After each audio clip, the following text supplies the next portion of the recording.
Hey, hey, hey. Hello, everybody. Once again, we have more mono black. I know that some people love to see this deck. And before I go on further, if you want to see more mono black, then hit the like button, subscribe please, and leave a comment letting me know that that mono black is one of your favorites and that you'd like to see more. If you're not sure, I would highly advise that you hit the subscribe button. And if you don't like this channel for whatever reason, by the end of the video, you can unsubscribe. But if you subscribe now, you won't forget. And I really appreciate everybody's support. Um, because yeah, I we're trying out, crazy new ideas. I actually think I might be coalescing around a certain more core 75 than usual because I don't know, sometimes it seems like I'm so all over the place with all these different cards flying everywhere. But like I feel like, man, I could be wrong. I feel like, people who are like copying my list somewhat are not necessarily on board, I think, for the most part with the 8 fields yet. And that's fine. I'm going to be the trailblazer here and I'm going to be the guinea pig. But so far, this guinea pig is not necessarily, dying in the experiment. He's actually, I mean, he's not trophying like crazy yet, but this is a guinea pig that's fighting back, so to speak, I guess you could say. And I just feel like for me, the 8 fields kind of bring it all together. And fundamentally, the fact that none of the decks kind of auto lose to Tron anymore is kind of big game. I mean, some decks, like for example, the mono white deck, are just probably never really going to be that great against Tron. Here we got Necromentia, which is kind of big game against Tron. So we actually might even be favored against Tron. I'm not sure, but we'll take it to the matches. But anyway, so the main thing I think we'll see about this one, obviously we're not playing Obosh, but in exchange we get some powerful 2 drops. Foremost among them is our pal Orcish Bowmasters here. And this is the hotness that everybody's excited about, and for good reason. So, whereas with the ring, which is very flashy, I'm not necessarily sold that it's going to be great in our decks, which don't always have a lot of life gain. This deck actually has a decent amount of life gain, but most of our decks don't necessarily have a lot of life gain. More importantly, they don't necessarily make a lot of mana. I know I could play mono black coffers, but it's kind of just not my style. So like, look, I mean, at some point I could try the ring. I think like I may have mentioned in another video, not sure when I'm going to post when. But like, if anybody's interested in loaning me the rings, and I'm even open to the idea of some kind of agreement where I can send whoever loans it to me like the winnings that I get for as long as I play. So like, basically the idea is I can experiment a little bit, and if I 5-0 or if I 4-1 or 3-2, if I get some results here and there, you know what I mean? Like that's basically kind of like the payment, I guess. I don't know. I mean, I don't know. Maybe if I don't know if that's overpaying or underpaying. I don't know. I really don't. I really don't know, and it's not for me. It's just whatever the sunk costs, not sunk cost fallacy, but whatever. Just it's just I just hate to buy the rings for like so much money and then them just turn out not to be great and then sell them back and then just lose. The bigger the price to get card, the more you lose the equity, so to speak, when you have to sell them back. You know what I mean? But with Orcish Bowmaster, I just went ahead and bought him because I'm pretty much a true believer at first sight on this card. I mean, obviously this card doesn't have the kind of ceiling that I mean doesn't have the high ceiling that the ring has. But what this card lacks in the high ceiling, I think, is a very high floor. I mean, like the card's 2 mana first of all, so it's not necessarily going to get stuck in our hand as much as a 4 mana card. It's also a creature, so it beats and it can deal damage and it can win the game that way. Which, by the way, in our Obosh version, other than Obosh itself and Hive and Murderous Rider, there wasn't really that many actual cards that won the game. So, having some more threats can be kind of nice, being able to close out the game instead of just kind of dinging around for a little bit. But of course in the Obosh version, always having access to Obosh to potentially close a game out is certainly welcome. But yeah, the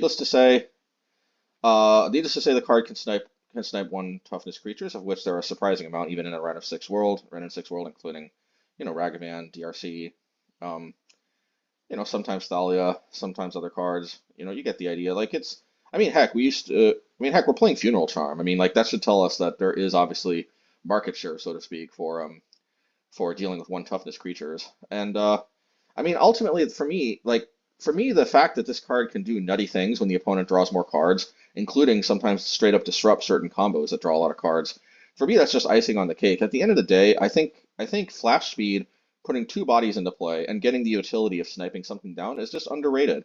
It actually gives me a little seasoned pyromancer vibes, believe it or not. Just it's just the boondoggle of sort of having utility and having multiple bodies in a cheap, efficient package.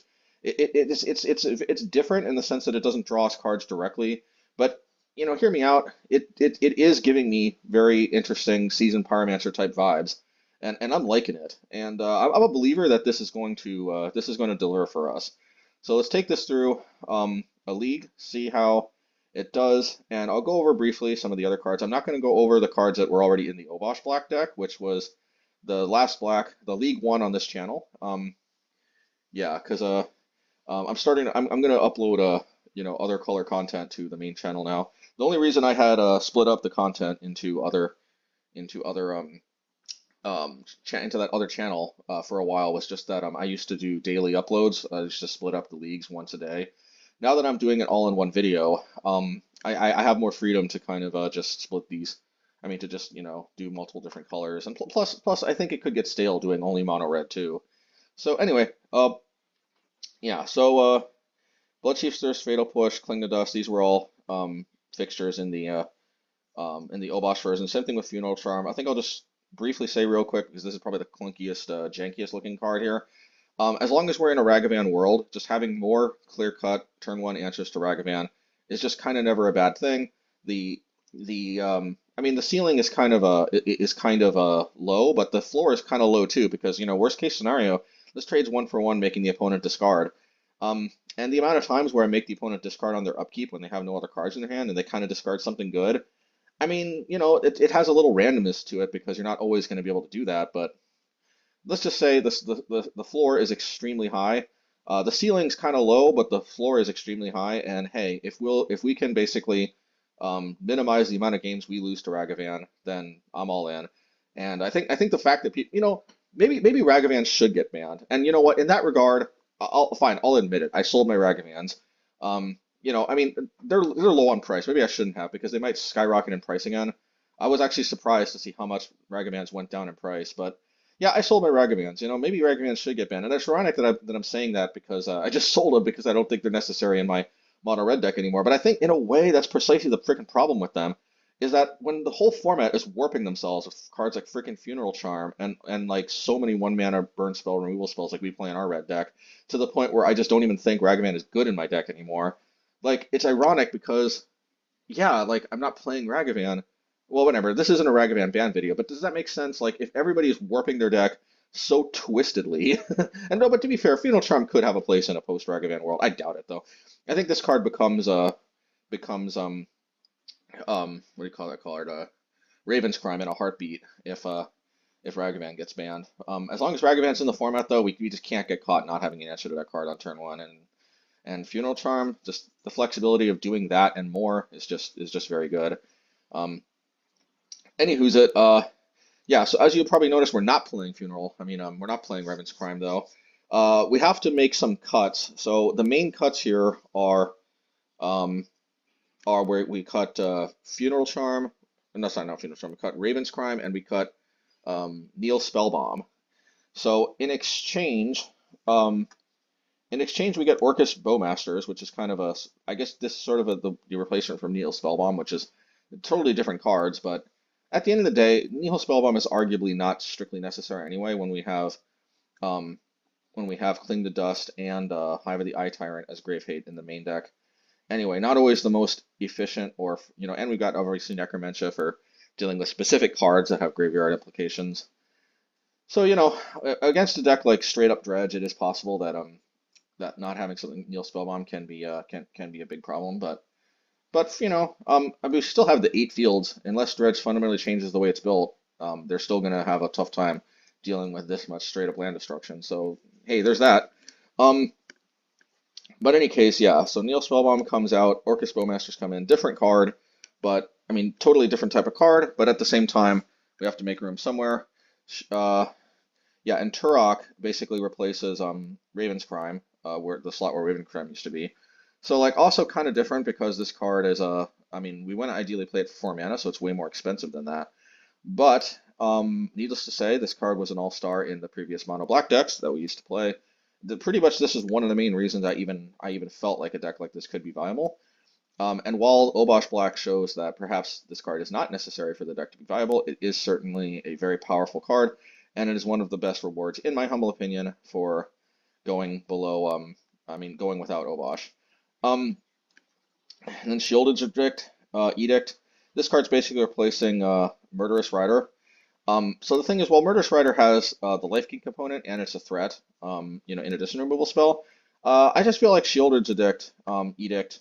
Well, if you think about it, like we can make up for the lack of that specific threat in Murderous Rider by the fact that Tourach is both a discard spell and a threat, and the fact that we have Orcish Bowmasters, which just is a threat. Um, so like we go down a threat, but we go up two threats in Orcish and Tourach anyway. But Sheoldred's Edict is just so efficient. I mean, like Murderous Rider, it can cleanly deal with Planeswalkers. It's pretty rare that the opponent's going to have more than one Planeswalker out. If they do, you're probably in more trouble than a single card is going to be able to save you from anyway. But since most of the time the opponent's not really going to have more than one Planeswalker out, like just a pretty clean and easy answer to Planeswalkers, even if they have other creatures. So it's not like they sacrifice a creature or a Planeswalker. The fact that you can just choose that they have to sacrifice a Planeswalker, that's pretty big game. So and so that is one thing I think it replaces Murderous Rider quite well, is the fact that like Murderous Rider, it's an instant speed, pretty clean answer to Planeswalker. Also like Murderous Rider, it's a pretty clean instant speed answer to possibly a lot of big threats like Murktide and whatever. Now we do have to have more setup because we have to make sure that they don't have smaller creatures in play. But the good news is because we can make it a non-token creature. Um, we can basically, like, say they have a few tokens, they got like a Mana Dork, and then there's like a Elish Norn, Grand Cenobite, or Mother of Machines or whatever. Um, like all we have to do to make this card hit the Elish Norn is that we just have to kill the Mana Dork, because then we just choose non-token creature, and then even if they have some tokens, we still hit the Elish Norn. I mean, just using that as an example. Like that's a line that we just didn't have with things like Sun and Edict or other things like that. So I just think that the non-token part of this, it makes this a lot less clunky of a Edict effect than basically ever before. I think there's good reason that there's in so many black decks, you've probably seen this cast against you. And at first you're probably wondering, like, what is it about this Edict that's so different than other Edicts? But until you actually play with it, I think it can be hard to appreciate just like how much this really does as far as covering the bases for your deck. It's one of these cards that never feels particularly busted or overpowered when it's cast against you. At least it never did against me when it's cast against me. But at the same time, it's also one of these cards that, like, when you play with it, like I said, you do realize, man, this is actually covering a lot of bases. So that's a good thing. And yeah, and I think it's a pretty easy replacement for Murderous Rider, and also another nice reward for being able to go without Obosh. We get to play this as well. I'm not saying that I'm not dropping the Obosh list. I'm going to hopefully develop the Obosh list in addition to this deck, just two different versions.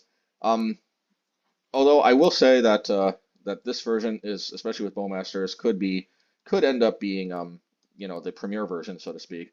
It's not entirely impossible that the Obosh version could morph into like the budget version. After all, Orcish Bowmasters is a little expensive, and turning into an Obosh deck, I mean, Obosh can be a nice reward for not necessarily playing uber expensive cards.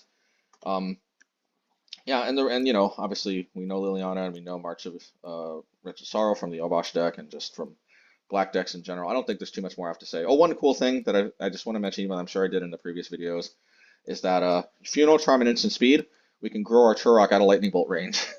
We may or may not see that come up. I'm not sure if we see that come up this league, but let me tell you, when it happens, it's pretty fun.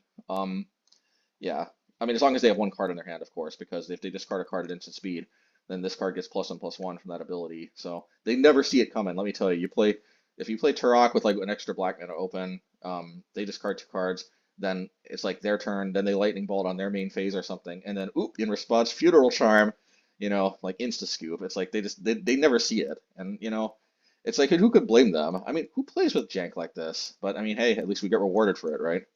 Anyway, yeah, sideboard's pretty self-explanatory. Necromentia, name whatever you want. Whatever's problematic to you, just name it. You don't have to deal with it. What can I say? In mono black, you kind of probably need an effect like this. Hey, since we're not playing Obosh, we get to play seven Ratchet Bomb effects, so which is kind of cool because maybe Murktide, I mean maybe Rhino is not such a scary matchup anymore. But there is one issue though, because we kind of want to bring in Necromentia against Rhinos, because if we can name Crashing Footfalls, then they can never cast it again. But then we're kind of stuck with these cards, which were just so clunky. They're not technically dead, but they're so freaking clunky against Rhinos if we're not actually using them to combat Rhinos. Like we have to be taking these things up to like 3 and 5 mana for like Fury, even to like 8 mana for like Murktide Regent. I mean, we can. They're not strictly dead, but like these cards are very inefficient. Oh, whatever. There's nothing here to there. And then Feed the Swarm. This is mostly here for main deck answer to Urza Saga, but the fact that this can also increase our creature kill count, and also the thing is Leyline Sanctity. I just like the way this card can blow up a Leyline Sanctity on turn 2, which can convert into a turn 3 Necromentia, which I think I've said in the Obosh video. And the fact that we don't have to lose Obosh this time for playing it is certainly nice. I haven't seen Leyline of Sanctity that much, so it is possible that we may not necessarily need this as much as in the old days, but you know, we'll see how it goes. All right, I think time to start getting into some games, and yeah, we'll see how it goes. Oh, you know what I'm going to try to do this time? I'm actually not going to say the match number. I'm just going to say next match or first match. Next, maybe I'm not even say first match. I'm just going to say all right, let's get started or something like that. And I think I'm just going to say next match, because if I take a loss, I think I'm going to push it to the end, and yeah, and I don't want to, but I also don't want to say something false and say like this is match 3 when it's really not. I mean, in the last video, I explained that I renumbered it, but maybe I just sidestep that whole issue by not numbering it when I call it out. Anyway, all right, see you over there in the games. Don't forget the like button and to subscribe. Thank you. All right, let's get into it. All right, so let's get started. Let's get into the games. Let's see what our opening hand is, and this has got to be a keep. There's not even any double black spells that necessarily having the two field effects is going to be that bad. But the fact that we can always cash in the field effects is always nice too. So this is definitely going to be a keep. And yeah, it looks like it's Murktide, and you like to see it. Now I think the plan here is we're actually just going to Bowmasters, the Dragon Race Channeler. Just we could have Fatal Push, but I think I would have saved the Fatal Push for like a Ledger Shredder or something. Yeah, this is such good value, man. Look at this, man. This is like a 3-for-1 almost, because like the way their deck is, oh, and look at that. We just drew another card because of the Mistress Bauble, and the Orc army became a 2/2. Oh, that's pretty hot in my humble opinion. Yeah, so now we're going to attack, and here's what we're going to do. If they cast an instant spell, we're going to respond by Funeral Charming. We just like being able to get those cards with potentially more limited, toughness, whittling abilities out of the way fast. But as you can see, both of those jank. I mean, this is Bowmasters is hardly janky, but as you can see, Funeral Charm played its part too. I think we're gonna go for Liliana. They might Spell Pierce. They did. It's fine. I mean, this just really wasn't that much more for us to do. I guess we could have Field of Ruin into Cling the Dust, but I think we're okay. I don't always have Spell Pierce, and just the opportunity to present itself. This is just a little odd that they don't. Yeah, it's a little odd. I mean, another Spell Pierce, whatever. Yeah, yeah. I'm deciding to go aggro. I mean, clearly they're feeling the heat. Yeah.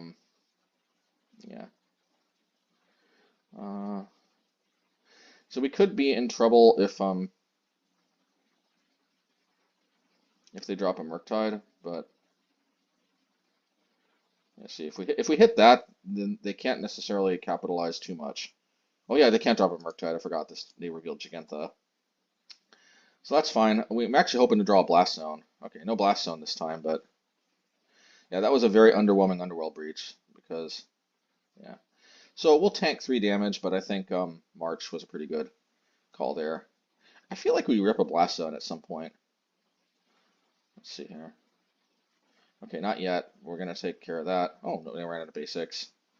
So Sheoldred's Edict. Yeah, that's one reason we're actually pretty aggro with the Sheoldreds, is because they can't actually play Murktide. So that's in case you're wondering. So we might tank some more hits, because I'm kind of thinking, you know, it's Tourach time. You know, I am Tourach, as they say. That's fine. At least we dealt with Gigantha, and they had to use a lightning bolt, which could have gone to our face. And so we do have March, which I guess we might as well use. An argument could have been made to wait on their turn, but I'm more worried about Spell Pierce at this point than another Ragavan. Hopefully I draw another land so I can play around Spell Pierce, because then down take Liliana is a pretty big game. Alright. Well, hopefully the last card in their hand isn't Spell Pierce. It isn't, so there we go. An argument could have been made to just cling to dust, but I think it's okay. Okay, fine. It is what it is. Now we want to be careful with what we hit. Expressive Iteration makes sense. All right, and I guess the plan is we'll try to close out with Orcish Bowmasters. I mean, this is a ton of damage, and I think we're going to amass a huge Orc army. Plus, they're just dead on board, actually. 2 damage and then 4 bodies. Plus, we'll amass for both of them and deal more damage. Yeah, brutal. Brutal, man. Oh, yeah, and they just... I hate that they deprived us of us getting to amass and deal 2 more damage and dealing it, you know. But, yeah, that was pretty much game over. Yeah, all right. Yeah, next one. Okie dokie. So, game 2, let's... see how we sideboarded here. Yeah, against all odds, we're actually taking out Tourach. I think the logic is that I think we can beat them without necessarily relying on Tourach. But what did we take out for Tourach? I'm trying to remember what we had. Oh yeah, Necromentia. Yeah. So you know what? So if you think about it, I think we don't actually have Neil Spellbomb, which would have been the most ideal answer to Breach. So we're going to reach for the next best thing, and we're just going to try to Necromentia Breach. I know it's kind of technically card disadvantage, but in reality, like the rest of our deck should pull us so far ahead in card advantage. The only way they really kind of outmuscle us in that department is really with a Breach.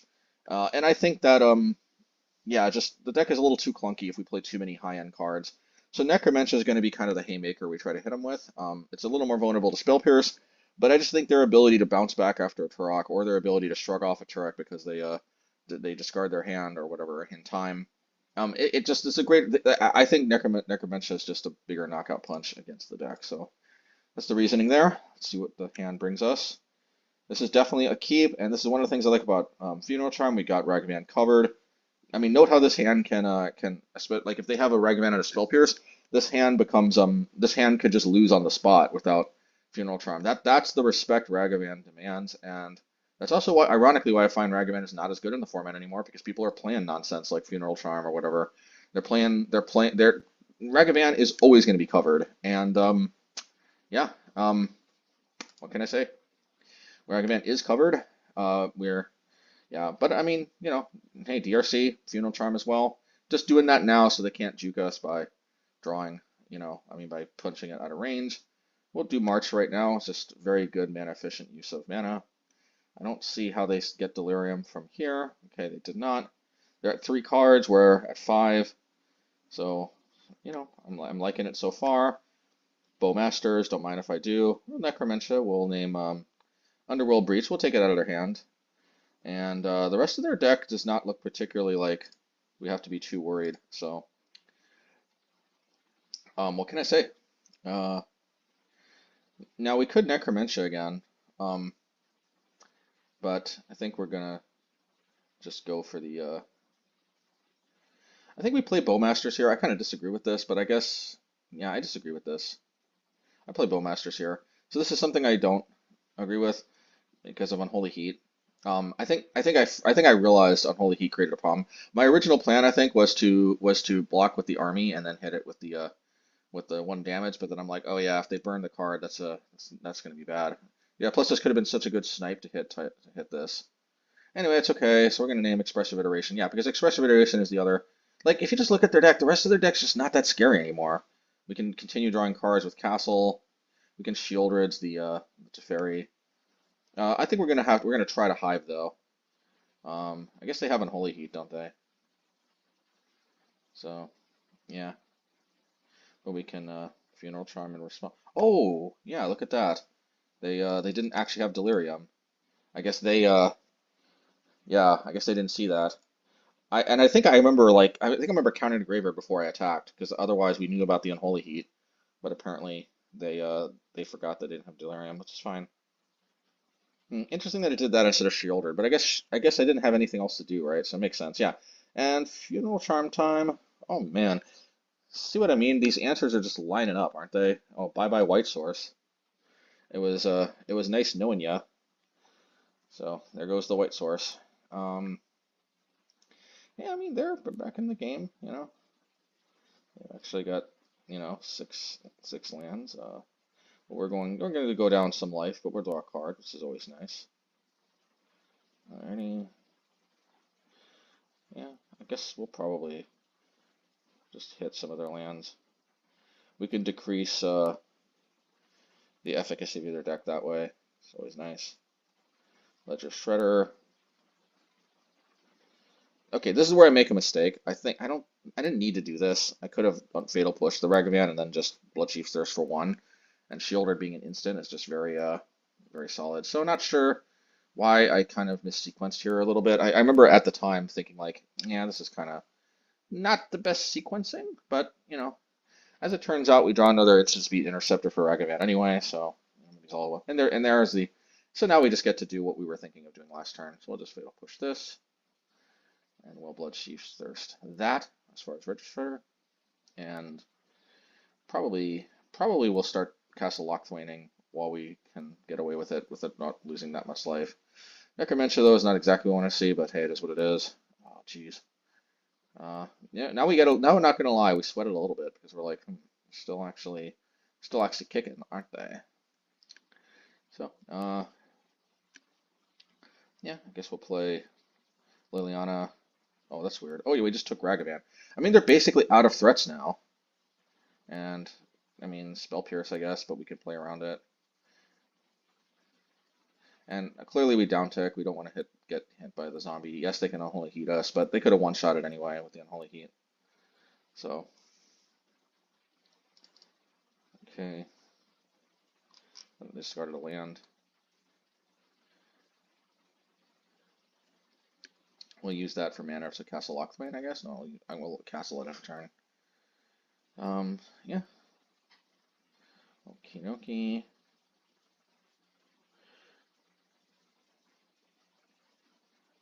I mean, not bad, I think. Especially taking Ragavan out, so not having to worry about the Ragadash. And that's that. That's a wrap. All right. Well, let's get to the next one. All right. So, all right. So this is going to be the second match that we highlight here.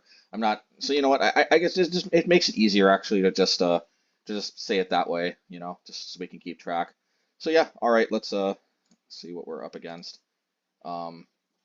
And yeah, and this is a keep. I mean, we're a little floody, but we have Graveyard Hate and a Manland, and we have answers to Ragavan, answers to a lot of stuff, and a lot of Demolition Fields. Yeah, so alrighty, yeah. I think this is Samwise. Oh, this was a mistake. I should. What I should do here is I should hit the Memnite and then Sheoldred. I think I make a mistake. Yeah, what I was not expecting Pendelhaven to be fair, and also was not expecting Knight. I think this pretty much sprawled out of control, and also I'm getting a little too mana flooded here. Maybe I pack it up a little too soon, but I think I just kicked myself too much, being like, I misplayed so much. But to give myself credit, I don't even know if this is Samwise. This is some weirdness. I don't even know what this is. To be fair, I don't think I should kick myself too bad for not seeing the Pendelhaven, which they didn't even hold up for this. But I also don't think I should kick myself into thinking they were going to have Knight. But maybe I should start doing that because nowadays, if I see a lot of cheap creatures that look kind of like underpowered, evoking out a Knight Errant of Eos seems like a pretty good way to recoup that. Anyway, well, whatever. Let's go to the next one. Okay, match two. What's the old cider Rooney? Um, yeah. So it's not Necromentia. It was So we brought in 3 Ratchet Bombs and 1 Sylex. Makes sense because it looks like they play a lot of tokens, a lot of 0 mana artifacts, plus just cheap creatures in general. Good old Ratchet Bomb, can't go wrong. What can I say? Um, this hand is a little floody, but hey, we've got answers, we've got a potential draw engine, and other utility. What's it called? Dutha deck. Well, let's go. Okay, that was a mistake. I apologize for that because I'm like, oh, that sucks. Although gaining 3 life is not trivial in this matchup, but it's clearly drawing a card would have been better there. I just play this out because I think like at the end of the day, I need some kind of blocker. They actually don't have any lands to fetch out, which is a pretty big game. So I did that because this is a clear blocker to Thraben Inspector, which I guess they didn't notice it as pro white. I don't blame them. It's so weird that this card is pro white. And just like that, I guess even though we misplayed, it's just kind of yeah. All right, Bushwhacker for 1, that's fine. And I'm gonna march. We're gonna march for 4 life. Don't mind if I do. This is where the field effects just become so randomly good. Okay, but the good thing is we can Liliana and uptick, and then this becomes a good blocker because it's a 3/2. That extra toughness being pretty critical. And I think I will. Oh, it's this deck, the Imperiosaur. So maybe I'll call this Dino tokens. Yeah, I'll call this Dino tokens. Alrighty. Selfless Spirit, that's fine. Liliana uptick. Obviously looking pretty good here. Playful Demolition. Oh, Bowmasters is so sweet here. So sweet. Okay. Oof, man, don't mind if I do. That's a wrap. All right, let's get it started in here. Game 3. All right, well, this hand is not perfect, but I think it's got to be a keeper. Starting on turn 2 with a Sheoldred, it can be, but they mulligan to like 3 basically. So even though this hand is a little suspect, I think their mulliganing definitely puts them in a more suspect spot. All right, so we're gonna hope to. So the good news is we can Sheoldred for the Selfless Spirit. This is where we see Sheoldred being able to choose non-creature is pretty. I mean non-token. So it's pretty sweet. Bowmasters to the rescue. This is where I become a true believer, I think, of Bowmasters. Now, I thought to myself, maybe I shouldn't. Yeah. So it's fine though that they pumped that because this means we can hit the other 2 tokens pretty cleanly. It comes out to about the same thing. If we would have sniped one of the tokens, it might have even been worse because then we wouldn't have had a good block. Yeah, we'll do this, and yeah, and then this becomes a good blocker. We're kind of floody, but they are obvious. I think they're in worse trouble than we are. I don't. Oh, yeah. I'm fine to take the trade. I really am. Yeah. So,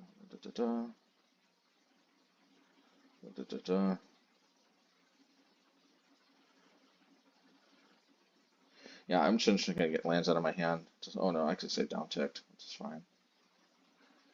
Now let's get rid of the green source, I guess. Why would you not play basics? It is what it is, I guess. I'm trying to judge. Not trying to judge, even though I kind of just did. I mean, it's okay. But yeah, playing no basics seems particularly dangerous. If more, I mean, like we're not the only 8-field deck either. To be honest, we kind of cribbed the 8-field recently. I mean, while we did play 8-field when it first came out, like we kind of cribbed in a way in recent times with the Coffers deck playing 8-fields, and we're like, hey, if they can do it, why can't we? So like, yeah, we're not even the only 8-field deck. Seems a little risky in this format not to play any basics. But at the same time, if they want to do it, more power to them. I like the life gain, so I'm holding on. I feel like if they need to display something, and I needed to play it soon. So I'll just continue doing this. I guess I'll stop ticking up because both of these are just too big game. Yeah, and that's that. It's a wrap. All right, third match we're highlighting of this league. Um, let's go see what we Yeah, that only had one land, so it's kind of hard to pause it sometimes in the middle. But you know, if you pause it like right when it paused, like we only had one land, and I don't think we could have justified that one. Not enough. Sometimes we can keep one land hands if we have like a Cling to Dust and we have like a lot of one drops and stuff. But like that, I think that one just wasn't there. So yeah, I don't think we need two hives. To be fair, I think our thinking was if we draw a castle, you know, having the basic swamp can help. And fundamentally, just two hives is just super not necessary. Okay, so we were worried about burn for a second, but it looks like it's not burn. So this is kind of asking to get Funeral Charmed. I'm not sure. I guess my thinking was, well, Bloodcheif's Thirst, and then we'll hold up Funeral Charm for another Ragavan. It's probably reasonable to think that way. And we'll do this. We might hit the Sacred Foundry. This is Giganta. This is probably another Breach deck.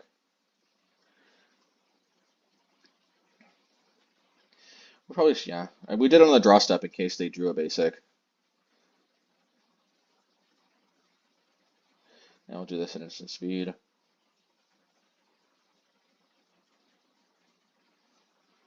We'll just Bloodcheif Thirst that. They did draw a card off of it, but I think we have to deal with that sooner or later. Okay. That's fine.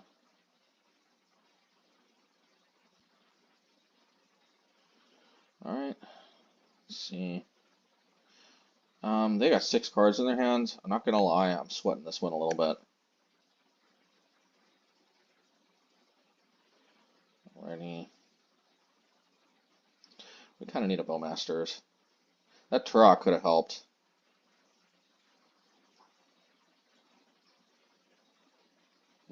Maybe instead of this, we should have held up Hive of the Eye Tyrant, but the problem there is that they could just easily burn it. Somehow they kind of pulled too far ahead. Yeah, Liliana is particularly problematic here.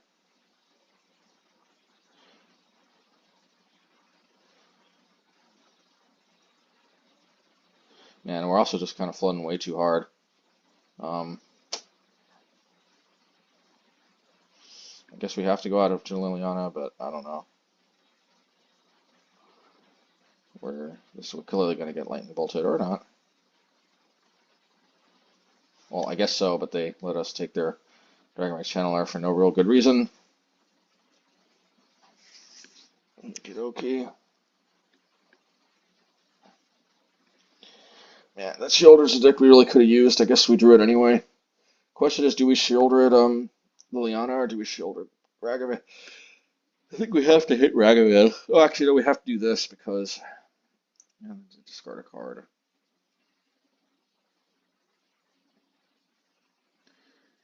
Okay, Breachy Breach. Alrighty. Raggy. Oh, yeah, more.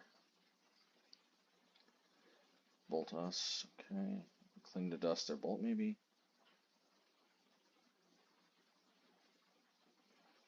Okay. Yeah, I guess we have to. I don't know. I mean, man, if we can somehow take them down, despite this terrible start, that will be something indeed. We do have the Bloodcheif's Thirst to answer,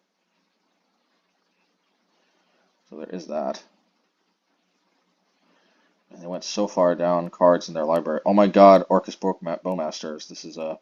They probably suspect something's up, but what are we gonna do? So here's what we're gonna do. Actually, we're gonna try to activate Hive, get a removal spell out of their hand, and then Bowmast. Man, they are ripping through their library. This is insane. Okay, well, they probably suspect we have Bowmasters. We can't cling the dust, unfortunately. Yeah, I guess we just get this out of our hand. I agree with it. They're at 6 life. Let's go. Castle. Yeah, so let's see if they block or if they got another removal spell. If they try to remove this, we can draw a card in response, which is always nice. And so yeah, we'll do that. Or we won't. Well, we floated the mana, okay. Yeah, I guess we want to use this while we can. We'll gain the life. Yeah, we needed to gain the life, because this is a... I think they end up killing us, though. Play another breach. Alright, well, we fought the good fight. We actually... Man, if we drew like a blast zone, actually, because they were out of lightning bolts here, so they didn't actually have a clean kill off of the breach. We actually kind of had a shot here if we had like ripped a blast zone. Well, actually, I guess we don't have blast zone in the main anymore, so never mind. Yeah. Alrighty. Oh, and they drew a lightning bolt anyway, so I guess they had the kill regardless. So, all right. Slow start from us, and no Tourachs to really pull ahead. What can you do? Yep. All right, game 2. Sideboarding goes. We definitely wanted to bring in the Ratchet Bombs. 3 Ratchet Bombs, 1 Sylex. In case they play Pithing Needle, having one of the Ratchet Bombs be a Sylex is kind of nice. I'm actually, like, as these games are going, I'm starting to think in my mind, maybe I want to play Blast Zone and Ratchet Bomb, because there are some matchups like this where I probably want to take out for field effects for 4 Blast Zones, because, like, I can't, there's, like, not enough non-land cards that I want to take out for more Ratchet Bombs, but I could totally swap out some lands for Blast Zone. So, you know, that's just a thought that came to us. In any case, we went the Necromentia because we want to be able to hit, Underworld Breach just like in game 1, and we also want, we don't want, so it's not Feed the Swarm, Necromentia. Yeah, so it's basically Ratchet Bomb and Necromentia. So, Funeral Charm and March seem to be the most cuttable because those are some of the clunkiest, highest cost removal spells in the deck. I mean, there's really not that much more other than that, and also the most susceptible to DRC going out of range for it. But yeah, this card has answers. It has mana. There's no universe in which we mulligan this hand.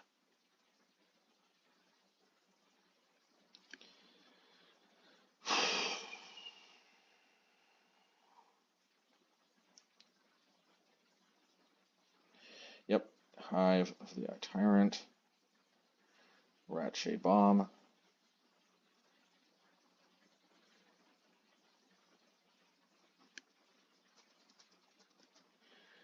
and rank. I think we're Bowmastering again. Like, notably, an instant was in their graveyard, so while they could have Deliriumed out of the way, we did definitely, it was less likely given that. Okay, yeah, this right here is so satisfying. This is why we play mono black sometimes. It's just, oh, it feels so good. Okay, and they shame scoop here because guess what? Tourach does in fact pump itself off of the Ledger Shredder. So contrary to what their normal play pattern is, the correct move there was to Lightning Bolt first, then play Ledger Shredder because the conniving actually pumped my Tourach. I don't blame them. This feels so crunchy because Tourach, while undisputably Tourach is a decent card, it just doesn't see that much play. So people are like, oh, dang it, man, I'm not familiar with this card. I get it. All right. Well, okie dokie. Same sideboarding as last time. Let's get into it. First, let's see if we take the big M. This is close. This is one of those hands where like we have stuff to do with 1 mana. I think we keep it, but if I didn't, I could see myself going either way. This one was close, but we keep it because we do have things to do off of 1 mana. We do draw another card, so we luck out.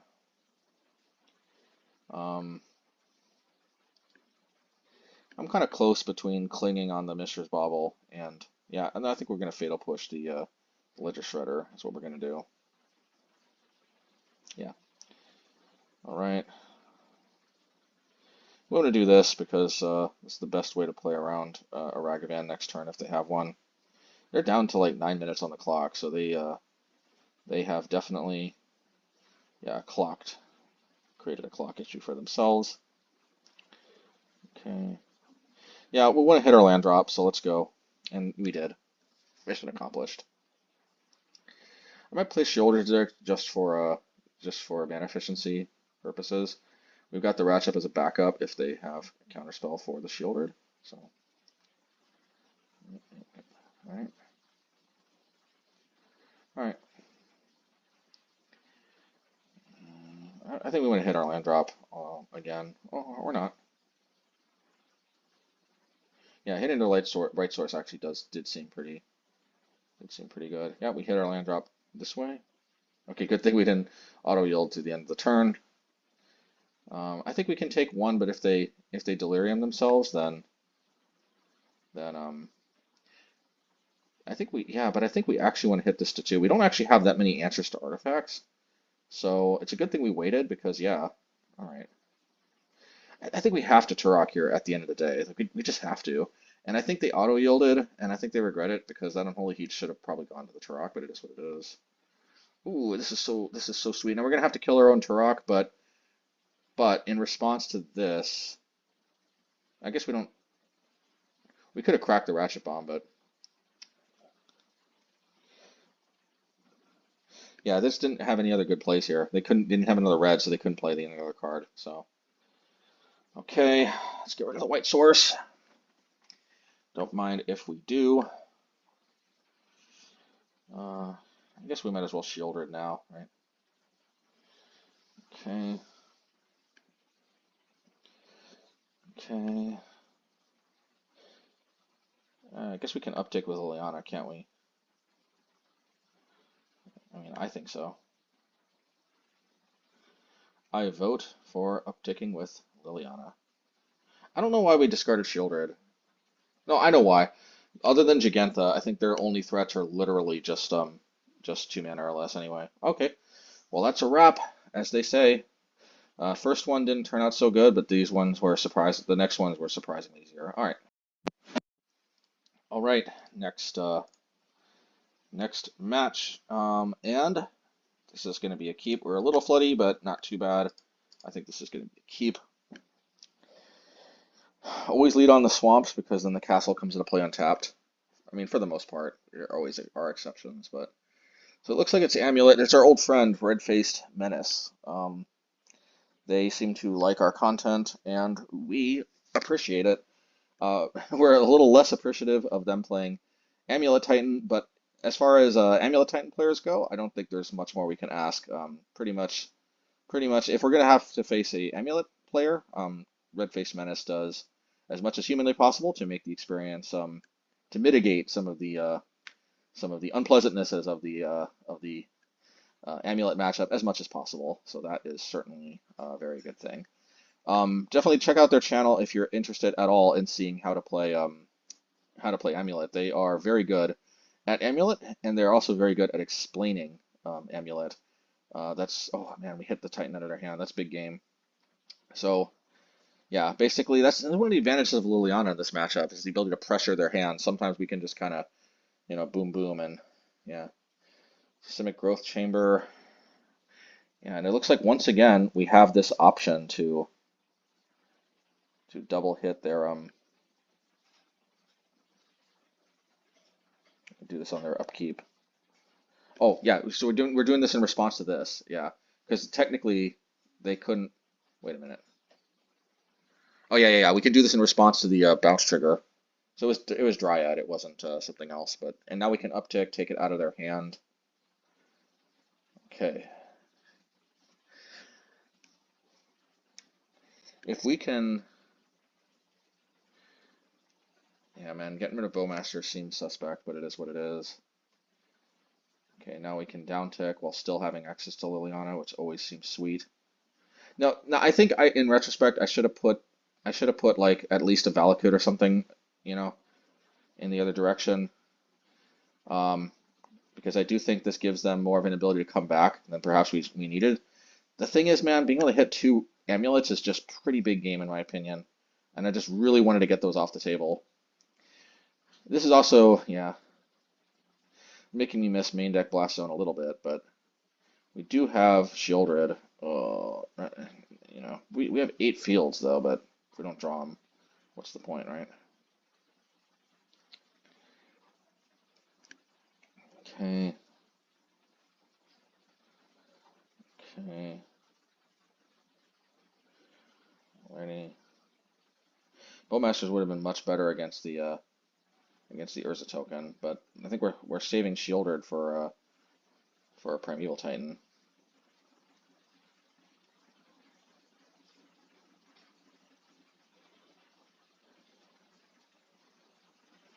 Alrighty. So yeah, so they get some token buddies. And we're saving this thing because we can't deal with an amulet. I mean, with a Primeval Titan.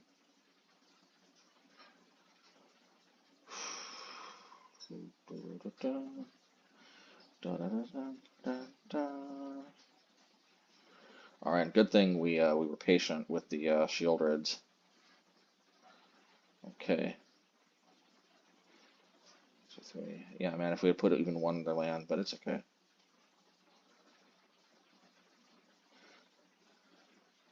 All right, so in the combat phase, we can Sheoldred. See how great Sheoldred is? Like, if this were any other Edict effect, then they would just sack the Construct token. But man, that was good. That was some good stuff, man. That was some good stuff. Okay. And we can keep this untapped to see which land is best to hit, probably. We don't need to necessarily. If we hit the Simic Growth Chamber, I don't think they have any good Tolaria West bounce. So yeah, I think this terminated the match a little early, but I think, and don't quote me on this, I think what happened is we spiked the Simic Growth Chamber in response. Either that or oh no, or we no, you know what? Or we just hit the Tolaria West itself in a turn, and yeah. And anyway, that was just GG because the problem is they had no way to bounce it back to their hand this turn to actually get the effect. So anyway, all right, next one. All right, game 2. Obviously, we bring in Necromentia. Yeah, I don't think this is the matchup for Orcish Bowmasters. So clearly, Necromentia is better in that regard. And what else do we? Oh yeah, and this is definitely where we want to bring in the feed the swarms. Being able to hit turn 2 Urza Saga can be life or death in this matchup, and we would like to choose life. What else do we bring in? Oh yeah, 4 Ratchet Bombs too, with 3 Ratchet Bombs, 1 Sylex. Yeah, because we do want to be able to hit the multiple. Being able to actually deal with 2 amulets without having to ultimate with Liliana seems could be like a good thing. All right, this hand, no hand is perfect, but this hand gets the job done, I think. Basically, we're playing to the Tourach. We do have some disruption from the Field of Ruin. So, hey. Just wait until end of turn to Funeral Charm. I find that sometimes waiting, they have higher quality cards in their hand, but it's kind of a crapshoot. Alrighty. Let's see here.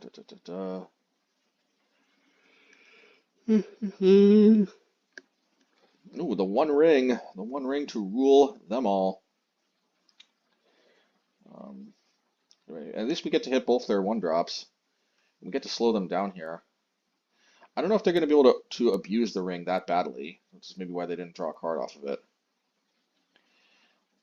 Yeah, and we're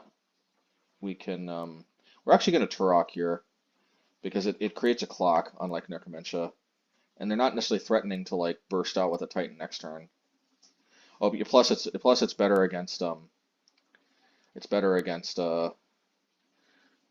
Veil of Summer. Even if they Veil of Summer, we still get a 2/1 body. So for a lot of different reasons, yeah. We're probably going to Tourach again though, because we kind of need to put a big clock here. And we did take a Titan out of their hand. Again, and they're also just not threatening to burst out with a Titan next turn either. Okay, we're going to attack, block. We didn't have any way to necessarily. So what we're doing now is we're holding up the Demolition Field, and the reason why is we want to be able to hit a bounce land. Yeah, precisely in this situation. So you get the amulet, and then what we can do is we can hit the Simic Growth Chamber. It seemed like the Necromentia would have been good, but the thing is, if we would have Necromentia there, we would have just straight lost to Veil of Summer. They drew so many cards, so all right. I probably should have. Yeah, that's why I wanted to let them discard a card from the ability, and then what we can do. You know what I should have done? This was a little bit of a misplay. I should have played Necromentia first, and if they had a Veil of Summer, we could have responded with Funeral Charm, so I could have pumped it up to an 8/7, which is lethal. Um, so they do have this, but it does not count as casting. So I'm not gonna lie, actually, I was actually sweating it for a little bit, where I'm like, oh my goodness, wait a minute, am I so screwed? But then I'm like, yeah, it says if you cast it. So so yeah, I think they're aware of that. I think they were kind of hoping maybe we'd scoop in response, which is a legitimate line. I don't know. Actually, I can't read their mind. Whatever the case may be, I did see a video from Red Face Menace. Again, great content. Check them out if you're interested. Where they were actually explaining that you wouldn't get the trigger unless it was cast. Although who knows? Maybe this was a kind of reminder this game to put that in the video. I'm not sure the timeline if that video was recorded before this match or after. I'm not sure, but in any case, good games as always. Red faced, and if you ever actually want to play a red deck, Red Face Menace, Obosh is always a blast, or non-Obosh, whatever those type of mid-range decks I like to play. But Amulet is nice too. I just don't really see much red about it other than Valakut. But hey, you do you, and definitely again check their channel out if you're interested at all in big mana. I'm not gonna lie, actually, they kind of helped me understand the Amulet matchup a little bit better by explaining how Amulet works. So, the same way maybe I'm helping people understand how to beat Obosh better by me explaining how Obosh works, ironically. So sometimes you gotta understand the other decks to understand, how best they tick. Anyway, whatever the case may be, next one. All right, fifth match we're choosing to highlight here. Let's This hand is probably not keepable, although it's kind of borderline because, if we can convert into we did keep, this could be a big mistake here. So, oof, oof, oof, oof, it's scam. Yeah, I think we kind of lose this one before it even, oh, we did draw something. Yeah, so the good news is we had an answer there, which is always nice, but they took our Liliana. They took our Liliana. They took our gerbs. From South Park. Anyway, I mean, so far it's not looking too bad. But now we get we get Bowmasters. So, we're like, hey, maybe that was scary at first. Not gonna lie, that Fury was kind of scary. We do have the Bloodcheif Thirst for that. I'm surprised we didn't play Bowmasters. Why did we play Bowmasters? Maybe somebody in the comments can help understand why we didn't play Bowmasters. Anyway, it's okay. Oh yeah, maybe we want to save. Oh yeah, we want to save the ability. That's why. It may turn out to be that we really need to save that for the Goblin Shaman token. Fable is so good. So good. Okay, well we can deal with that, I guess. We'll probably cling end of turn if they don't produce anything that has to be dealt with. We're going to do, because I think this goes to the graveyard if we wait for this to resolve. So let's get rid of the Thoughtseize. Okay. We're getting a little floody. I'm not going to lie. We're getting a little floody. But maybe we're still okay. But oh my god, we're getting a little floody. This sucks though too, because okay. So here's the problem here. We should wait until their turn because we do okay. I think they I thought for sure they would have a reanimation effect. Okay. I mean, it seems like we're in a pretty good spot here, but I think what ends up happening is I think they end up drawing a red source, dropping Seeds of Pyromancer. No, Blood Moon, that's what it is. Oh, and this really takes the wind out of our sails right here. I hate that we have to double block, but the 1 mana just means it's too much of a blowout if... No, I guess we take our chances. Okay, fair enough. I guess our thinking is we got to take our chances, but I think we should have attacked. We really should have attacked. I really should have attacked. But as it turns out, that Blood Moon actually ends up being very... Maybe we telegraphed in their Bowmasters a little too hard because they didn't discard any cards. If we hadn't attacked, they might have discarded... Oh, no, they wouldn't have because the other Bowmaster would have still done its dirty work.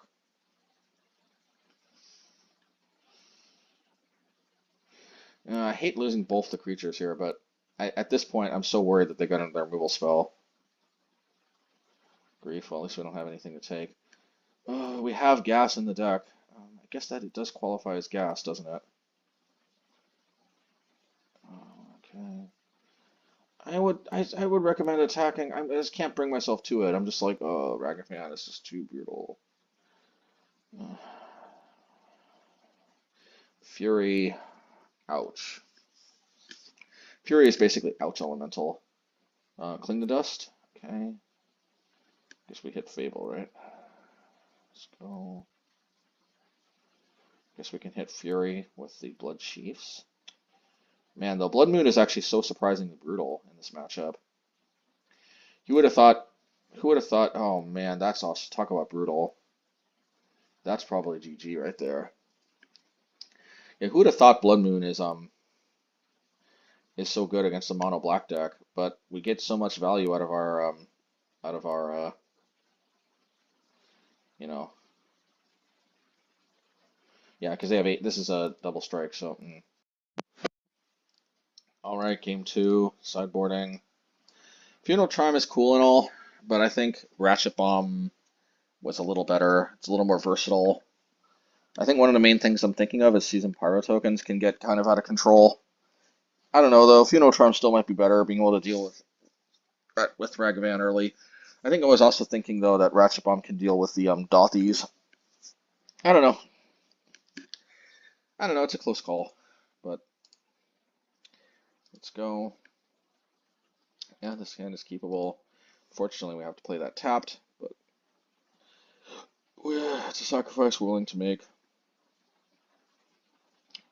Yeah, this sucks because they took all our answers. They took our gerbs.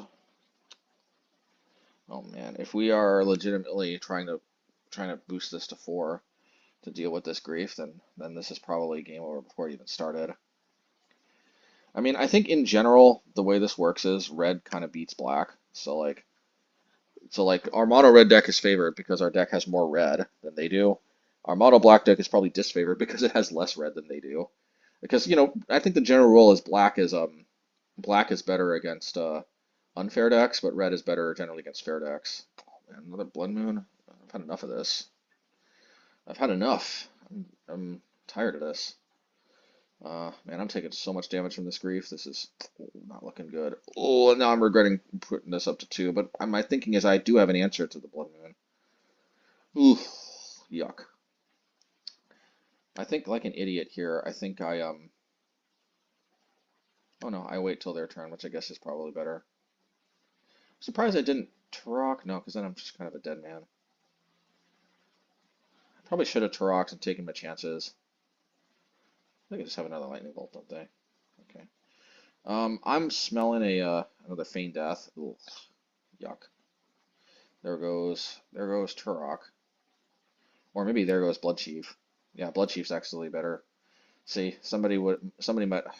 It's Fable.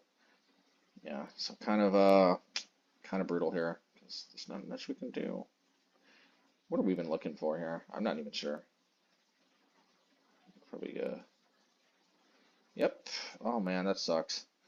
But you know, hey, yeah, like I said, they're kind of favored against us most likely for the same reason we're favored against them in the mono red Obosh deck. It's just basically the more red you have, the more you're favored against fair decks, and they have more red than us. We're kind of like their deck just without the red, and yeah, and the red kind of gives you an edge. So I mean, at the end of the day, it sucks, but I think we just have to accept this. We just gotta be good sports and accept. I think that this is probably one of our were, one of our lesser matchups. The same way I think they just have to be a good sport and accept that Ovash Red's one of their lesser matchups. Is just how the cookie crumbles. Again, I think Red kind of Red sort of in a heads up. I think generally kind of is favored against Black. At least that's my experience.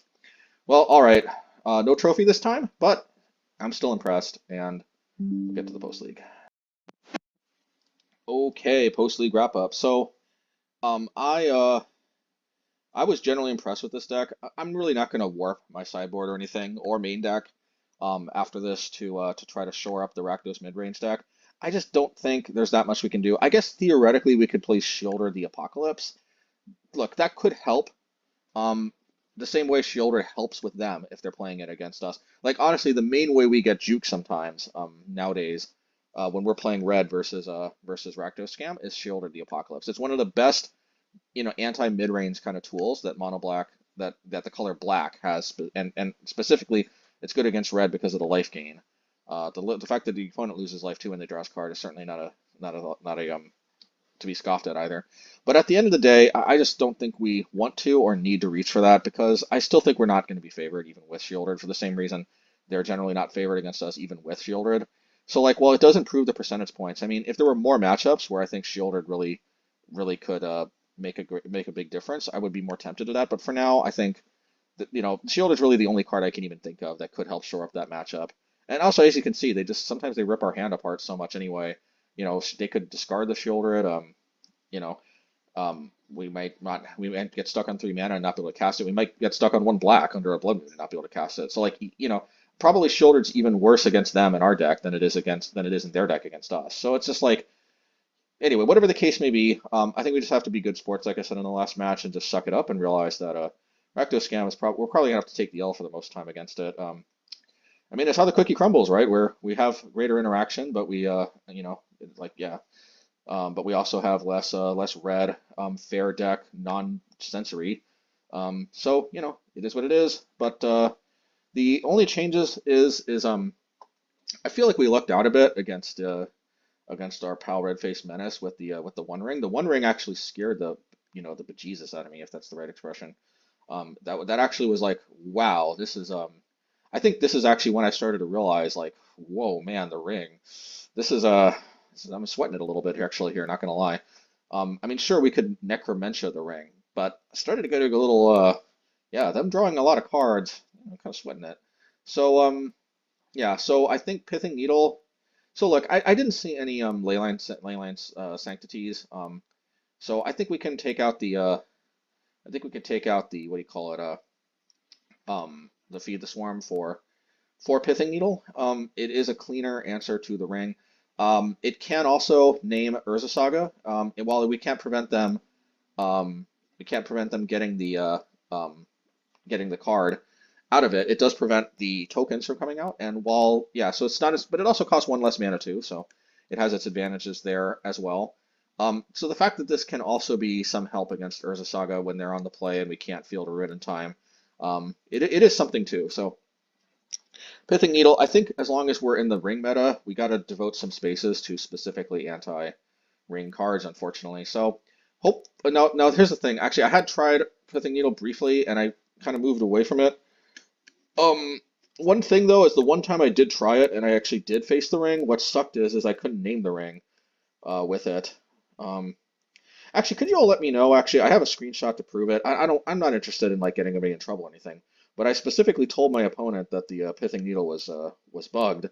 So I'd appreciate if they didn't play around it. I actually think I said I don't think you're supposed to, or I think the rule is, but maybe it's not the rule. I don't know, but like my understanding is you're not supposed to play into a known bug. So I Pithing Needled. I could I couldn't see the ring. I realized that Aspiring Spike had said it was bugged in one of his videos. I had forgot about that. Or I thought that maybe it had been fixed by then. So I'm like, oh, gee. So anyway, I explained in the chat. I'm naming Sapadian Empires Volume 3 or whatever.